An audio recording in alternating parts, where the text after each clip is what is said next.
Hello students, स्वागत है एक बार फिर से आप सभी का वसीम फार्मा स्टडी चैनल में। पिछले लेक्चर में हम लोगों ने जो भी देखा था कार्बोहाइड्रेट का, ठीक है, कार्बोहाइड्रेट के पूरा डिटेल में लाइक कार्बोहाइड्रेट का क्लासिफिकेशन में हम लोगों ने monosaccharide, disaccharide, oligosaccharide, polysaccharide and monosaccharide में आपको मतलब एक molecule of sugar and disaccharide में मतलब आपको दो मॉलिक्यूल ऑफ शुगर रहेगा और बीच में एक बॉन्ड रहेगा जिसको ग्लाइकोसिडिक बॉन्ड कहते हैं। ओलिगो में क्या रहता है, 2 से लेकर के 10 तक, और पॉली में आपको ये पूरा लंबा सा चैन रहेगा, ठीक है, लंबा रहेगा या ब्रांचेस रहेंगे, जो भी रहेंगे लॉन्ग चेन रहेंगे। उसके एग्जांपल आपको क्या है, स्टार्च, ग्लाइकोजन, सेलुलोज, डेक्स्ट्रॉन, ये सारी चीज़ें आती है। उसके बाद में हर एक का फॉर्मूला भी इसमें मैंने बताया था आपको कि CH2O का पावर N हो जाएगा यहाँ पे, और डाइसैकेराइड के केस में CnH2O, उसके बाद में N-1 रह सकता है। यहाँ पे अगर रेफिनोज जैसे यहाँ पे कितने हैं, 2 से लेकर के 10 तक, 2 से लेकर के 10 तक, तो अगर यहाँ पे चार मॉलिक्यूल आप क्या करते हैं, एन की वैल्यू 4 रख देंगे तो आपको रेफिनोज मिल जाएगा, ठीक है। एन मतलब क्या, number of glucose molecule, number of monosaccharide molecule, ठीक है, तो एन ये है। और अगर एन की वैल्यू हम 5 रख देंगे तो हमको क्या मिल जाएगा, स्टाइकियोज मिल जाएगा। ऐसे इसमें स्टार्च और ग्लाइकोजन ये सारी चीज़ें हैं, जिसका फॉर्मूला आता है C6H10O5 पे पावर x, ठीक है, ये आपको याद रखना होगा। अब आज हम बात करेंगे सिर्फ और सिर्फ किसकी, मोनोसैकेराइड की। मोनोसैकेराइड में जिसमें आपको ग्लूकोज, फ्रक्टोज, गैलेक्टोज ये सारी चीज़ें आते हैं। गैलेक्टोज नहीं लिखा हुआ, तो चलो देखते हैं कि क्या होते हैं मोनोसैकेराइड। अब मोनोसैकेराइड की बात करने जा रहे हैं तो मोनो में इसमें इस वर्ड को हम लोग ब्रेक कर देंगे, दो पार्ट में हम ब्रेक करते हैं। Number 1 mono, number 2 saccharide. तो मोनो मीन्स ऑलवेज होता है वन एंड सैकेराइड मीन्स होता है शुगर। वन शुगर, एक ही शुगर मॉलिक्यूल लेंगे उसको आप क्या कहोगे, मोनोसैकेराइड। अच्छा, ये अब एक ही है तो इनको क्या करना है, इसी को हमको लैंग्वेज के फॉर्म में सारी चीज़ें डिफाइन कर देनी है। कैसे करेंगे, वन मॉलिक्यूल रहेगा इसके पास में, अब वन ही है तो ये सिंपलेस्ट है, सबसे सिंपल है, ठीक है, इसीलिए इसको सिंपल शुगर के नाम से भी जानते हैं। और अब ये एक ही है तो इसको आप ब्रेक नहीं कर सकते, ठीक है, ब्रेक कर देंगे तो इसकी क्या हो जाएगा, ये अनस्टेबल हो जाएगा। तो क्या हो सकता है, can not be broken.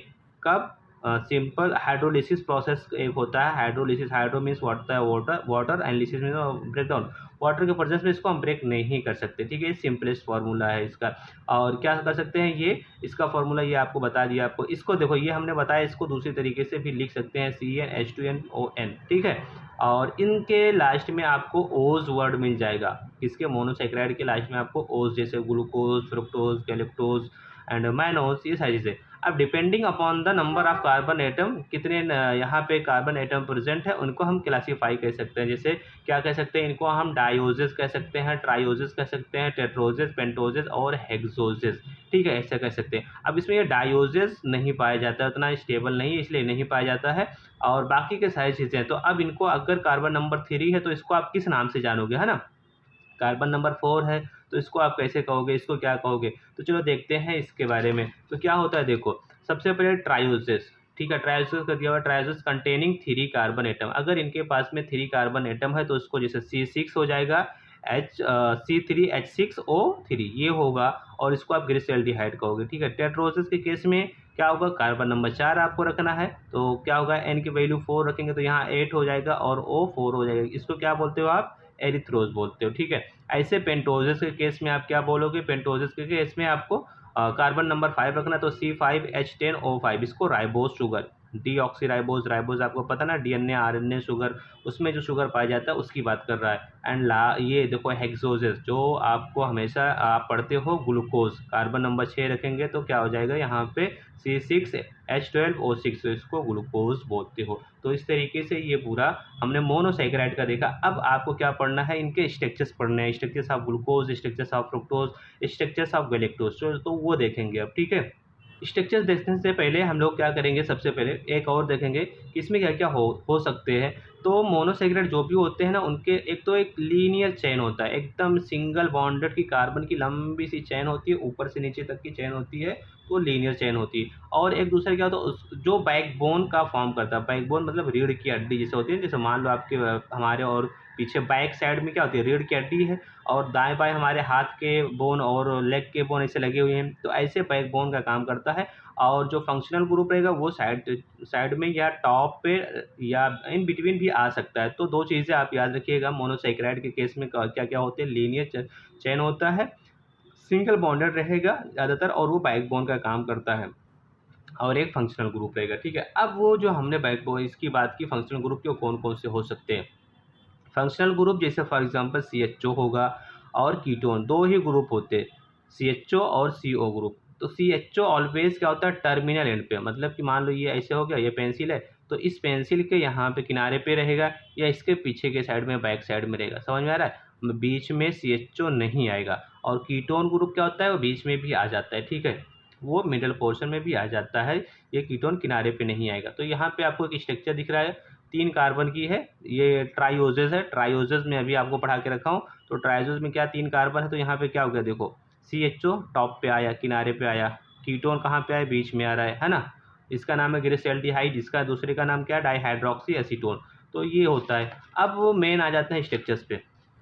Glucose, glucose के स्ट्रक्चर में दो ही आपको याद रखना है।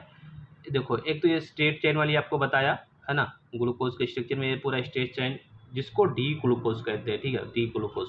और एक, अच्छा, इसको फिशर प्रोजेक्शन के नाम से भी जानते हैं, देखो फिशर प्रोजेक्शन।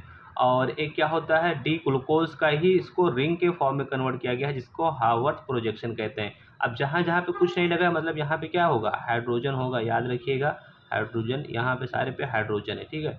तो हाइड्रोजन यहाँ पे नहीं रहेगा, ये बराबर 1 2 3 रहेगा, यहाँ पे भी लगा दो, ठीक है। तो इस तरीके से क्या हो गया, ये ग्लूकोज का ये फिशर प्रोजेक्शन वाला स्ट्रक्चर है, और ये ग्लूकोज का कैसा है, हमारा हावर्थ पोजीशन है, ठीक है। इसमें और भी एक बनाया हूँ, ये चेयर कन्फर्मेशन है, मतलब चेयर के तरीके से कुछ दिख रहा है, देखो ऐसे कुर्सी के तरीके से दिख रहा है। तो ये भी सेम उसी को, देखो CH2 यहाँ पे है, ये देखिए आप, CH2 आपको यहाँ पे दिख रहा है, तो उसी CH2 की जगह पे क्या रख गया, ये CH2 है, बाकी का सारा बॉन्डेड ऐसे बनाए गए हैं। तो आप दोनों कंपेयर करके देख सकते हो, ठीक है। ये हो जाएगा चेयर कन्फर्मेशन। अब स्ट्रक्चर ऑफ ग्लूकोज देखा आपने, स्ट्रक्चर ऑफ फ्रुक्टोज देख लो। ग्लूकोज और फ्रुक्टोज में एक ही चीज़ का डिफरेंस होता है, ग्लूकोज में CHO ग्रुप रहता है और फ्रुक्टोज में कीटोन ग्रुप रहता है, ठीक है। फ्रुक्टोज में क्या है, कीटोन ग्रुप है। तो ये फ्रुक्टोज का स्ट्रक्चर यहाँ पे कीटोन है, बाकी का क्या हो गया। अच्छा, फ्रुक्टोज को आपके लिए क्या बताया कि ये बीच में आते हैं, है ना, बताया हूँ। तो और ये ग्लूकोज के केस में ये कीटोन है, कीटोन बीच में आया, एल्डिहाइड होता तो टॉप पे आता, वो उसके केस में है, ठीक। तो ये इसका स्ट्रक्चर्स है। ये कौन सा, फिशर प्रोजेक्शन है, और ये क्या है, हावर्थ प्रोजेक्शन है। दोनों स्ट्रक्चर्स आपके सामने है, ठीक। अब तीसरा स्ट्रक्चर्स देख लो, स्ट्रक्चर्स ऑफ गैलेक्टोज, ठीक है। स्ट्रक्चर्स ऑफ गैलेक्टोज ये बिल्कुल आपको स्ट्रक्चर्स ऑफ ग्लूकोज ही है, बट क्या है, एक चीज़ का डिफरेंस है। आप ग्लूकोज का स्ट्रक्चर आपको दिखाया हूँ, उसको आप कंपेयर कीजिएगा। तो क्या दिख रहा है आपको, कार्बन नंबर 4 पे यहाँ पे क्या होता है, OH लेफ्ट हैंड साइड पे है, और ग्लूकोज के केस में राइट हैंड साइड पे, ठीक है। इस आपको डायग्राम में भी दिखा रहा हूँ, दिख रहा होगा आपको स्क्रीन पे, उसमें भी आप देख सकते हो कि कहाँ पे, ठीक है। तो इस तरीके से आपको, और ये साइक्लिक वाला भी स्ट्रक्चर आप प्रैक्टिस कर लेंगे, ये भी सेम वैसे रहेगा, ठीक। तो इस तरीके से आपको पूरा मैंने मोनोसैकेराइड पढ़ा दिया है। अब अगला जो हमारा लेक्चर होगा वो डाइसैकेराइड का होगा। तो कैसा लगा लेक्चर, आप कमेंट करो, लाइक करो, शेयर करो, सब्सक्राइब करना ना भूलें। Thank you for watching.